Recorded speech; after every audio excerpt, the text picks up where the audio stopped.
Hasil visum ART yang disekap dan disiksa majikan di Bandung Barat, luka sekujur tubuh. Rohimah, asisten rumah tangga yang diduga disekap dan disiksa majikan berinisial J dan L, dipastikan mengalami luka parah pada sekujur tubuhnya. Kondisi itu berdasarkan hasil visum setelah korban dievakuasi warga dibantu polisi dan TNI dari rumah majikannya di perumahan Bukit Permata, Blok G1, RT 4 RW 22 Desa Cilame, Kecamatan Ngamprah, Kabupaten Bandung Barat. Kasat Reskrim Polres Cimahi AKP Rizka Fadila mengatakan, untuk saat ini korban sudah mendapatkan perawatan medis di Rumah Sakit Sartika Asih karena terlihat jelas ada luka di sekujur tubuhnya. Dari hasil visum memang terdapat luka di sekujur tubuh korban seperti luka lebar dan luka akibat kekerasan lain. Dari hasil visum memang terdapat luka di sekujur tubuh korban seperti luka lebam dan luka akibat kekerasan lain. Ujarnya saat ditemui di Mapolres Cimahi pada Minggu 30 Oktober 2022.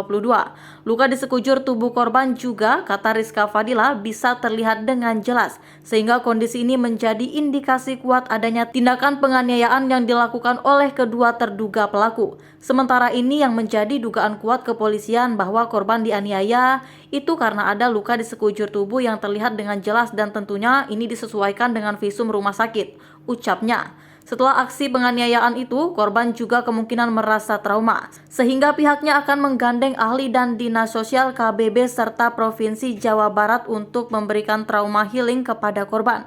Kondisi psikis akan diperiksa juga, tapi yang dapat memberikan keterangan tentunya ahli termasuk untuk trauma healing, kata Rizka. Ia mengatakan selama pemeriksaan juga bicara korban masih terbata-bata, tetapi secara verbal korban masih dapat dimintai keterangan hingga akhirnya pelaku penganiayaan mengerucut terhadap majikannya. Kemungkinan terduga pelakunya saat ini mengerucut kedua orang majikan korban. Masyarakat dan aparat kepolisian bergerak cepat untuk mengamankan yang bersangkutan, ujarnya lagi. Kondisi terkini rumah lokasi ART di Bandung Barat disekap dan disiksa majikan jahat, sekarang sepi. Sebuah rumah di perumahan Bukit Permata Blok G1 RT 4 RW 22 Desa Cileme, Kecamatan Ngamprah, Kabupaten Bandung Barat yang dijadikan lokasi penyekapan dan penyiksaan asisten rumah tangga terpantau sepi pada Minggu 30 Oktober 2022. Sebelumnya, pada Sabtu 29 Oktober lalu di rumah yang didominasi cat warna putih dan coklat itu, warga mengevakuasi Rohimah, seorang ART yang disekap dan disiksa majikan hingga babak belur.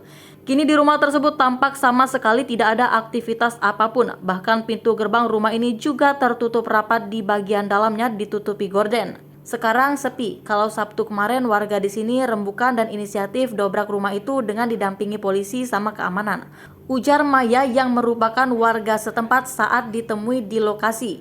Ia mengatakan penyekapan dan penyiksaan terhadap ART tersebut diketahui oleh warga sejak sebulan lalu. Tetapi saat itu warga belum memiliki bukti cukup untuk membongkar kasus penyiksaan terhadap ART ini. Awalnya saya tahu dari ART. Dia lapor bahwa korban sering ditendang oleh majikannya yang laki-laki, ujarnya. Seminggu kemudian, kata dia, anaknya memberitahu bahwa Rohimah mengalami luka lebam. Namun saat itu Maya belum percaya dengan kondisi korban karena belum melihat dengan mata sendiri. Baru pada sepekan kemarin saya melihat kondisi korban luka-luka, terutama pada bagian matanya. Meski wajahnya ditutupi masker, tapi luka lebam matanya terlihat, ucap Maya. Sebelumnya, Kepala Desa Cilame Aas Muhammad Asor mengatakan ART tersebut kerap disiksa hampir setiap malam dengan kurun waktu sekitar 2 hingga 3 bulan terakhir karena selama itu korban kerap terdengar oleh warga sedang menangis. Bahkan korban juga terlihat sering dihujankan di luar rumah kalau malam hari. Dari beberapa kejadian yang terlihat itu akhirnya warga merasa curiga korban sering disiksa. Ujarnya lagi, penyiksaan yang menimpa ART itu diperkuat saat warga menemukan korban sedang disekap oleh majikannya, hingga ia harus dievakuasi oleh warga setempat dan aparat kepolisian serta anggota TNI. Setelah berhasil dievakuasi, korban langsung dilarikan ke rumah sakit untuk mendapatkan penanganan medis dan dilakukan visum, kata Aas.